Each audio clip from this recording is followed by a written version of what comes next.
Bonjour, alors aujourd'hui je vous retrouve donc pour une vidéo donc on va dire DIY, donc do it yourself couture. Donc vous ne me voyez pas sûrement les mains parce que je n'ai pas mon trépied, j'ai mis seulement l'appareil photo sur une boîte à épingles. Donc on va faire ceci, donc vous allez me dire pourquoi des ronds, plus loin des cercles. Donc c'est pour faire un sapin de Noël en décoration en version yo-yo. Alors j'ai trouvé le modèle sur Pinterest. Je vous mettrai le lien en barre d'infos si j'ai le retrouvé. Donc j'ai déjà commencé. Donc j'ai fait les 3 parties. Donc le bidule là on le verra plus. Je mettrai une boule ou quelque chose comme ça, je ne sais pas encore. Vu que je ne sais pas dans quel sens que ça va, mais je pense que c'est comme ça. Donc j'ai fait les 3 petites parties d'en haut. Donc j'ai pris du tissu qu'on m'avait donné il y a 2-3 ans il me semble. Donc c'est des foulards, tout ça, c'était des restes quoi. J'en avais pas assez pour faire des bonhommes de neige, des trucs énormes. Donc voilà, donc j'ai déjà fait les 3 petites parties. Je vous les montre de plus près. Là j'ai les 4 autres cercles. Donc je vais d'abord enfiler. Alors pour du fil rouge, parce que j'ai du fil rouge sur moi pour mes bottes de Noël. Donc du coup j'ai pris ce que j'avais. Et puis rouge, de toute façon il se voit pas. Donc c'est pas très grave. Donc j'enfile. Si j'arrive, c'est pas gagné. Hop, je fais une assez longue portée.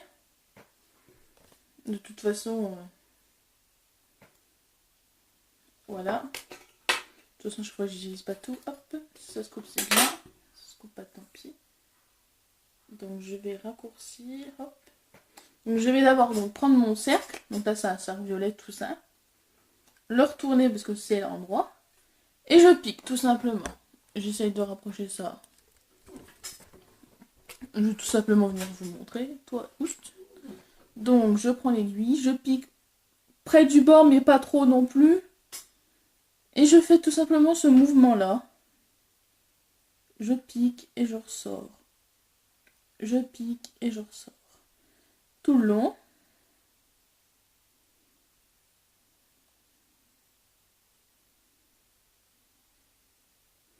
Donc je ressors un peu le fil quand même. Un peu beaucoup. Je laisse quand même, on va dire, 7 de fil à la fin pour pouvoir faire un nœud. Voilà. Donc je repique et je referme. Je repique et je referme. Et vice versa.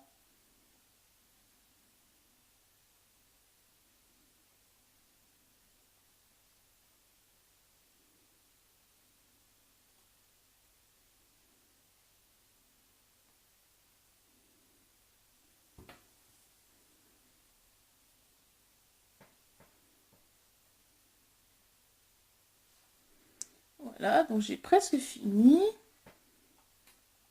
Je pique, hop, hop, hop, hop, hop, hop, hop.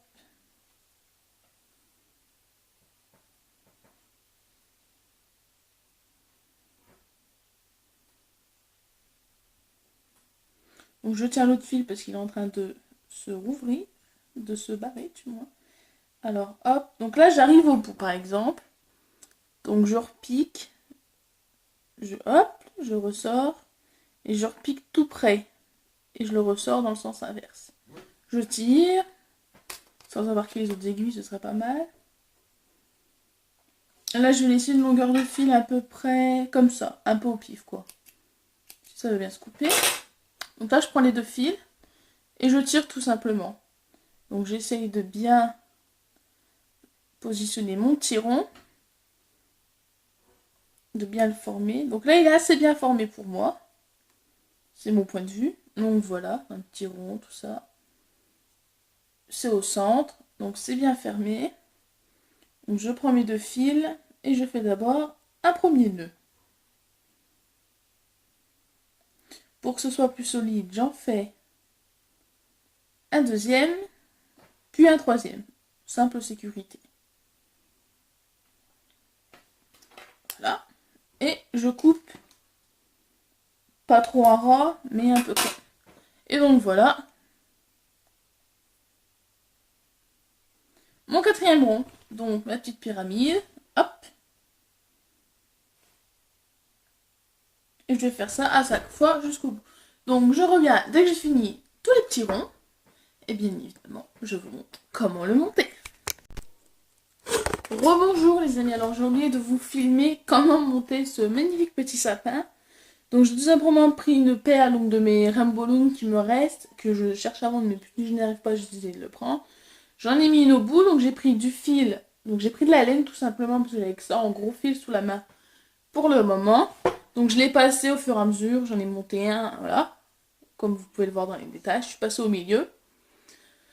En dernier, j'ai mis donc une petite perle qui ne me convient pas, donc je mettrai sûrement des paillettes ou un ruban d'ici là, je pense, je me connais. Donc voilà le petit modèle en question, j'espère que vous le voyez bien. Donc il se pend dans le sapin. Voilà, il est violet et rose, il me plaît, mais je vais en faire d'autres en satin et tout. Et donc ça, donc c'est ses premiers modèles de Noël. Le deuxième sera donc un sapin qui est censé tenir debout. Donc c'est un sapin de Noël décoratif. J'en ai deux pièces, donc deux modèles, un plus grand et un plus petit. Faudra que je les coupe dans du satin et après, donc je vous montrerai, vous inquiétez pas. Les assembler, les rembourrer surtout. Oui, je fais mes muses avec le truc à côté, ça m'éclate. Je sais pas pourquoi, mais je sens que je m'éclate avec ce truc. Après les perles, je sais pas si je pense les mettre tout le temps. Ça me dérange, ça me dérange. Ça me perturbe. Voilà. Et le troisième modèle, faut que je retrouve ça dans une petite caisse. Hop. Troisième modèle, c'est une étoile, donc en patchwork devant et unie à l'arrière. Au dos, pardon. Donc si j'ai le temps de les faire, je les fais, parce que les étoiles, c'est pas mon domaine. Je suis très nulle à faire des étoiles. Les sapins, j'arrive, les étoiles, j'arrive pas. Ou alors j'en ferai des toutes unies et voilà. Et donc je dois faire aussi donc, des sapins normaux, en triangle avec un... Voilà. À pendre et à rembourrer donc dans le sapin. Beaucoup de décoration de sapin. Donc l'unité, il me semble que ce petit sapin qui m'a mis 10 minutes de temps, c'est pas... Le prix ne correspond pas au temps, mais plus au prix. Là, par exemple, ce petit bout de sapin, qu'il a de tourner serait gentil, il va coûter à peine 2 euros. Vous me dites c'est peut-être cher, mais donc je vais en faire plusieurs. Si j'ai le temps d'en faire une dizaine ou une vingtaine, ce serait pas mal. Je fais pas ça pour l'argent, je vous rappelle tout de suite. Je fais juste ça parce que ça me plaît tout simplement de le faire. Mais bien évidemment, les 10 valeront pas 20 euros, mais 10 ou 12 euros par exemple. Si vous voulez toute une décoration, vous pourrez aussi tout aussi bien les mélanger avec les restes des décorations, mais au moins, ça servira. Et vous aurez un magnifique sapin fait main, pas qui viennent de Chine, qui peut avoir des allergies à vos enfants si vous en avez. Là, c'est du fait main, c'est du tissu. Il est lavé, bien évidemment. Bon, là, il sent plus le... Il sent le renfermé de ma chambre, c'est super. Mais tous mes tissus sont lavés avant que je m'en sers. Donc voilà. Donc j'espère que cette vidéo vous aura plu. Oui, il bascule et il commence à m'énerver. Je vous ferai une photo prochainement pour la mettre sur ma boutique Facebook. Mais je vous montrerai avant tous les liens que j'ai pour ma boutique. Là, vous m'entendez, mais vous voyez même, vous voyez ma petite mimine et mes doigts qui font tour. Donc voilà, donc j'espère que cette vidéo vous aura vraiment plu. Donc j'ai fait au plus vite, j'ai fait au mieux. Désolée pour la semaine dernière de ne pas avoir vu de vidéo. J'étais pas là, j'étais dans le Doubs, Affluent, Morteau, si vous connaissez toutes ces villes-là, c'est très bien. Dans le Jura, plus précisément. Donc voilà, petit week-end où j'ai... Un petit week-end avec la belle famille. Voilà. Bonne journée, bisous. À la prochaine, les petits coqs.